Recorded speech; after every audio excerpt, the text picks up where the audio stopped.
welcome to MathSwift.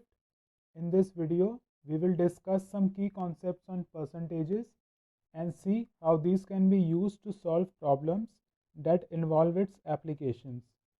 Now, what is percentage?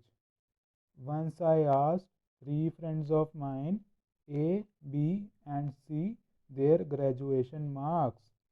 So you can make out that I am making up all this. I have to get things through. So they replied 900, 1440 and 1200. Now can you make out as to who scored the maximum? Without knowing the total marks of their examination, comparison cannot be made. Had they replied 900 out of 1000, 1440 out of 1800 and 1200 out of 2000, comparison could then be made.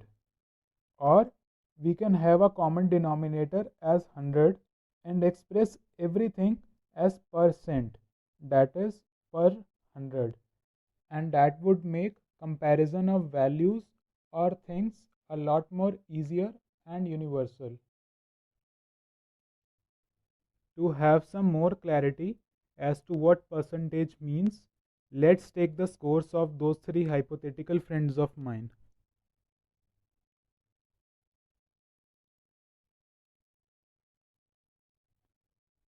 Now, to be able to compare their scores, we need to have a common denominator. And to be able to standardize things, we need to fix that denominator. So, whenever we talk in terms of percentage, we take the denominator to be 100. So, let's make their denominators 100. For that, we divide the first denominator by 10 and we do the same with numerator as well, so that the fraction does not change. So we now know that it is 90%. For the second fraction, we divide the denominator by 18 to make it 100. The same with the numerator as well, and we get to know that it is 80%. We perform the similar operations on the third fraction. We can now say who scored the maximum. So, if we are given any fraction and we need to see what its percentage form would look like, we just make the denominator 100, either by multiplying or dividing it by some number like so.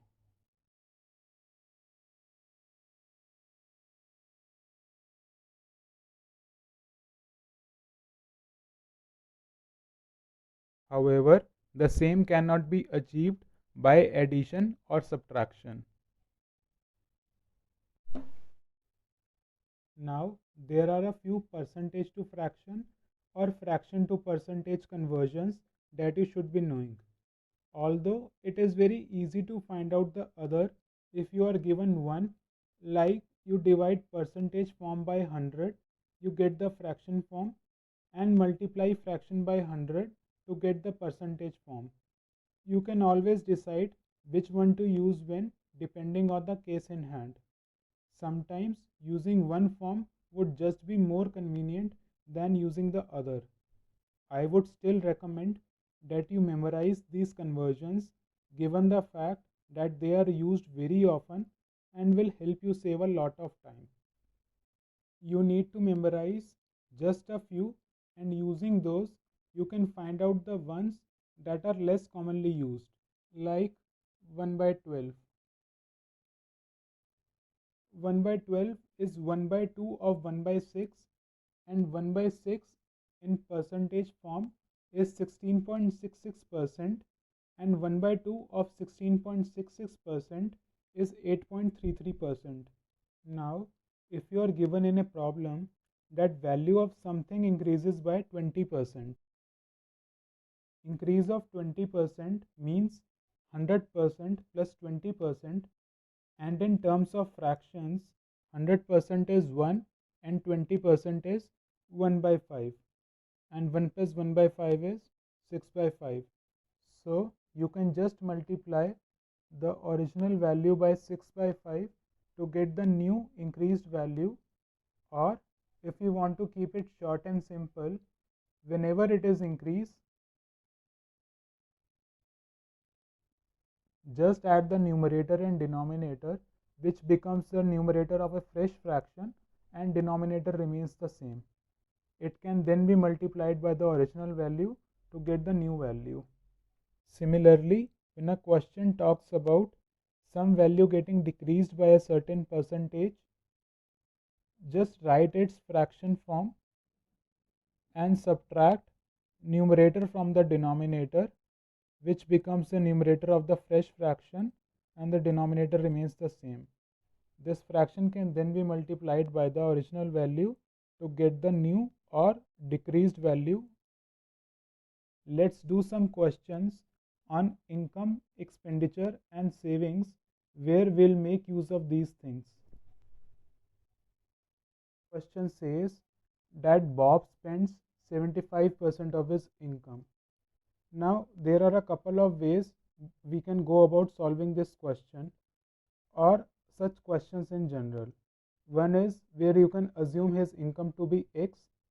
I usually advise against solving questions this way, and using too much of X can remind you of your X. But still, if you are fine with it, who am I to stop you? Another way where you can assume his income to be 100 units,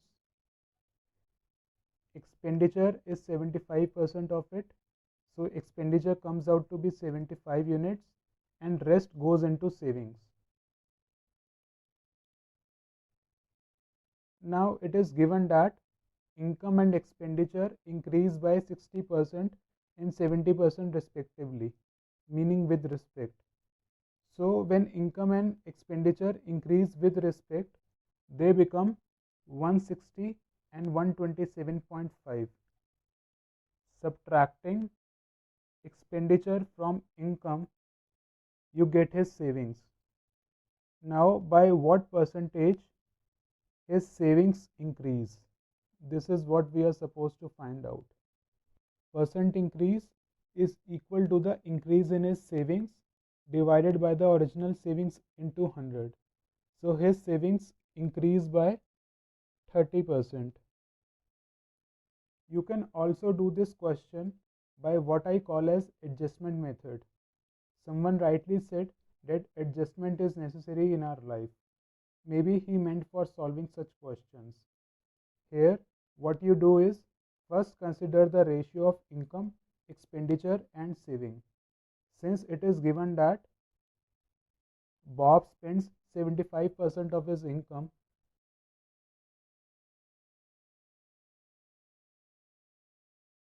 so basically if he is earning 4 units, he is spending 3 units and saving 1 unit. Now it is given that his income increases by 60%, which can be written here like so. If his expenditure also increased by 60%, his savings would have increased by 60% as well. But so did not happen, and his expenditure increased by 10 extra percent, that is 70%. So 10 extra percent that goes into 3 blocks of expenditure would be taken or adjusted from that one block that saving occupies. And as a result, savings increase by 30% less, that is 60% minus 30%, which is equal to 30%. There is yet another way by which you can solve such problems, and that is by weighted average. This one makes such questions a lot easier to solve. Let's have a look at it, and you can then decide which one you are more comfortable with. First, let us understand what weighted average is. In simple terms, it is the average that also takes into account the relative importance of numbers. Let's take an example to have a better idea as to what it really means. Now, we have been given here that average age of 40 students of class A is 15. So the total age of class A would be 15 into 40, that is 600. Similarly, the total age of class B comes out to be 390. total age of both the classes combined would be 600 plus 390, that is 990. Average age would be total age upon total number of students, that is 990 upon 40 plus 30, that is 70, and it comes out to be 14 1 by 7 years. It can also be written this way, that there are two classes A and B with the ratio of number of students in them being 4:3 and their average ages being 15 and 13. The average age can then be calculated in a similar manner like so.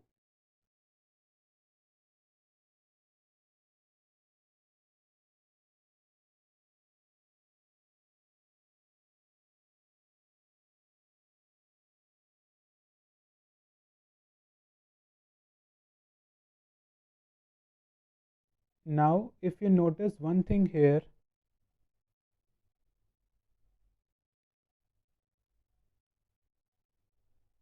that when difference of individual average age and combined average age is written this way, like so, and the common factors are cancelled out, we get the ratio of number of students in the classes A and B, that is the relative importance of numbers as per the definition of weighted average. Now, if you take a closer look at the average age of both the classes, that is 14 1 by 7, you will see that it is closer to the average age of class A because it has more number of students, therefore relatively more important if we talk in terms of weighted average. Hence, it would have more influence on the weighted average or combined average age of both the classes. Now, how can we use this method to solve such questions? This method makes solving such questions and many more types of questions a breeze. The initial part remains the same. It is given that he spends 75% of his income. So let his income be 4 units. His expenditure and savings would then be 3 units and 1 unit respectively. We draw a similar type of diagram here where E represents expenditure and S savings.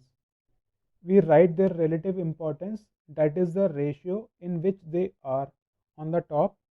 We write the percentage change in income in the middle, where plus sign stands for increase, and percentage change in expenditure below it, and plus sign again stands for increase. Now we are supposed to find out the percentage change in his savings. We proceed in the similar manner, the only difference here being that the average values are replaced by the percentage change in those values. Now it might seem weird at first as to how the percentage change in numbers can replace the average of those numbers. Give me a moment to clear this confusion. Let's say that we were also given the percentage change in savings and we were instead supposed to find out the percentage change in income. Now recall what we learnt in weighted average. Based on the ratio in which expenditure and savings are, that is 3:1 in this case, which can be corresponded to the relative importance of numbers while calculating weighted average and also taking into account their percentage changes, we can then figure out by what percentage the income would have changed for the given changes in expenditure and savings to happen. Coming back to the question in hand, we have been given here that income changes by a certain percentage, expenditure, which is 3 parts out of 4, also changes by a certain percentage. What combined or cumulative effect of the two would be seen on the savings? This is what we are basically trying to find out here. Now, the difference between percentage change in expenditure and that in income comes out to be 10, which corresponds to 1. If 1 corresponds to 10, 3 would correspond to 30. Savings come out to be 60 minus 30, that is 30 with a positive sign, meaning 30% increase in savings. In such diagrams, calculation, that is subtraction, is carried out either in clockwise or anti-clockwise sense. So that is it for this video. We'll see you in the part 2 of this video with similar questions on this topic. If you have any queries and or suggestions, please leave them down below in the comment section. If you found this video helpful, make sure you do give it a like, subscribe and share, as it will immensely help the channel grow. See you in the next one. Till then, bye bye, sayonara, take care.